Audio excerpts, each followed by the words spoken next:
बिस्मिल्लाहिर्रहमानिर्रहीम। आज हम जो है कैश फ्लो स्टेटमेंट के एक कॉन्सेप्ट को डिस्कस करेंगे।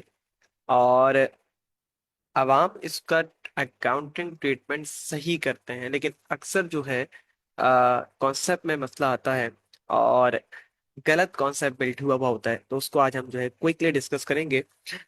देखें, हमारे पास जो है रिसीवेबल गिवन है, जिसमें लास्ट ईयर का बैलेंस है 50 और करंट ईयर का बैलेंस है 70।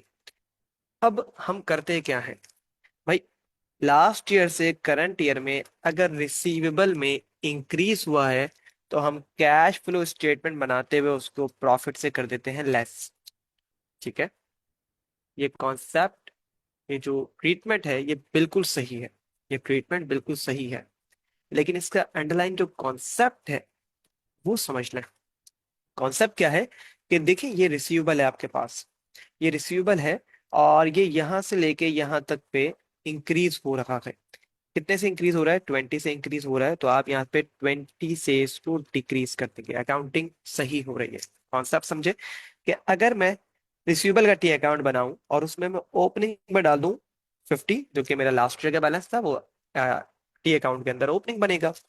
और करंट ईयर का बैलेंस मेरा क्लोजिंग बैलेंस है।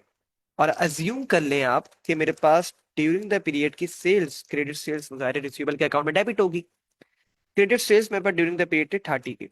अब मुझे अकाउंट को बैलेंस करना है, तो डेबिट साइड पे बनता है 80 और क्रेडिट साइड पे अभी 70 है। तो 10 का यहाँ पे जो डिफरेंस आ रहा है वो मेरे पास क्या होगा? वो होगा कैश। तो अब गौर से देखें, मेरे पास कैश रिसीव कितना हुआ? 10 का। जबकि मैंने सेल्स, सेल्स जो है वो मेरी ऑपरेटिंग प्रॉफिट में आ रही होगी, या मैंने ऑपरेटिंग प्रॉफिट लिखा है एज पर IFRS 18। ठीक है, तो सेल्स जो है वो ऑपरेटिंग प्रॉफिट का पार्ट बन रही होगी।